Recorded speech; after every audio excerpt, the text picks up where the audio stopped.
Luminaries.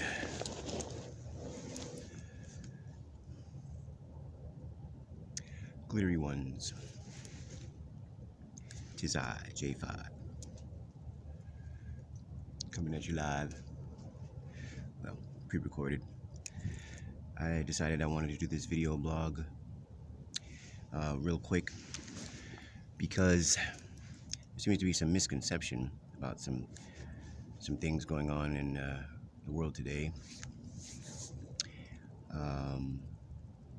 You know, our right to bear arms is being threatened. A certain German Führer once said that in order to take control of a country, you first must disarm its citizens.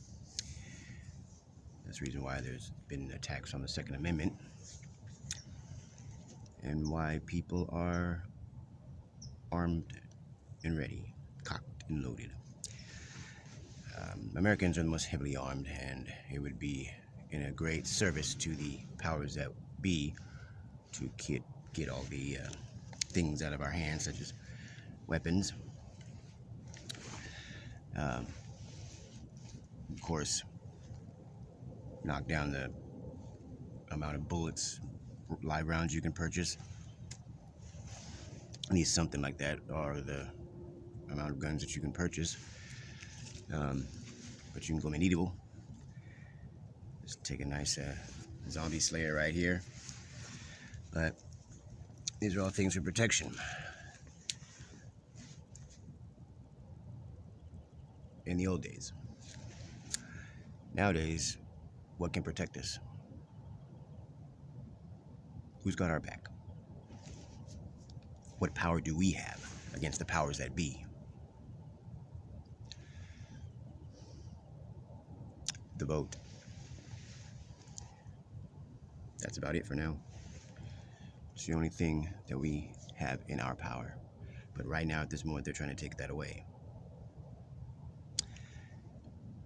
I'm wondering if you guys are familiar with Agenda 21, now known as Agenda 2030.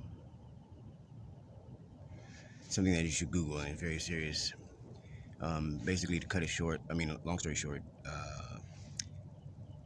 the Green New Deal, New World Order, these are under these are basically it's the criteria, it's the whole list of requirements and priorities for this agenda that involves depopulation, one world government, that's the UN, getting rid of the elderly, the sick. That's what the whole healthcare thing was about. You know, there's so many people that need care and so on and so forth. Well, what it is, your elite, your 1%, those are trying to wipe out the poor and middle class, do away with homeless, sickness. Basically, that's the reason why there's mass shootings, mass suicides. Places like London and China and stuff, they've already adopted this agenda because it's 178 countries under the UN Council that have agreed and signed this particular agenda for all of their countries to participate in. By 2030, all of these requirements should be met. One requirement that they don't say in the actual agenda, but it has to do with population control, but it's actually part of the New World Order agenda, is the total population of the entire planet. 500,000. 500,000. That's what they want to start with. As a socialist meritocracy. Meritocracy means only the smart are eligible. All of our lives are at risk. They don't give they don't give a rip about us. We're chattel. Always have been. Experimental. Yeah. Anyway. Expendable. Well, you know why President Trump was elected? Because he's not a politician. Maybe an asshole. But what person that's trying to get a job done isn't? Do you know that he pulled us out of the agenda? And that's why the Democrats hate him so much and want to impeach him? People hate him because of simple things, because of sensitivity type of things that have nothing to do with what is going on with the entire world today, with the globalists, with this New World Order, these things. He's the only stumbling block that they have admitted that has come in their way in achieving their goal with this agenda. Now, mind you, this agenda means that you'll have chips grafted into your hand, and if you're not wiped out, it's a socialist society.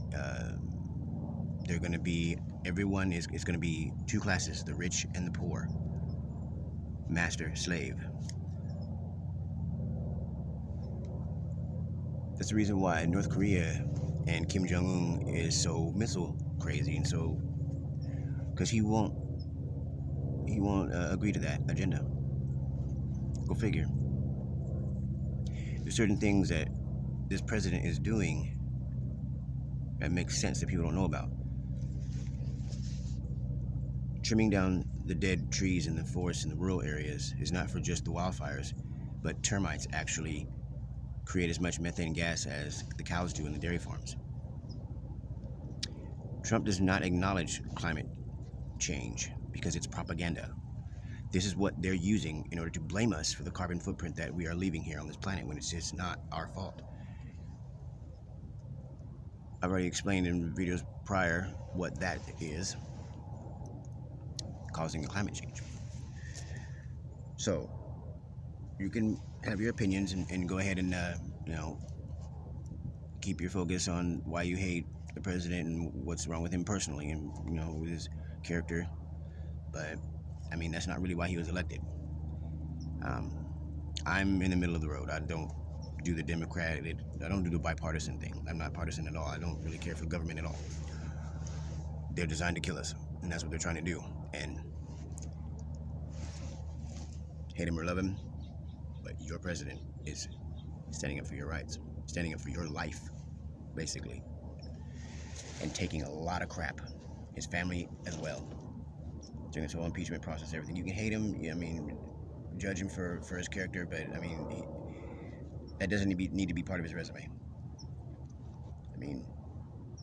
I've never had to put that kind of stuff down, so I'm probably not far off from being a rude person myself, but that's just the image. That's just the kind of thing you got to do when you're dealing with people, because conflict is the seed of consciousness. Everything is going to conflict if you want something to birth out of it, such as an invention or the need to take care of something because it's not working this way. There's a problem with it, so it's conflicting. So that's how the wheel spins.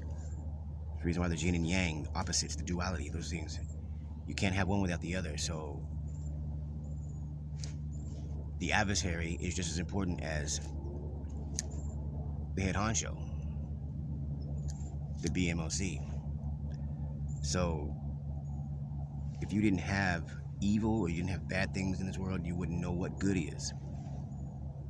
So it's not to say that you embrace it, but you got to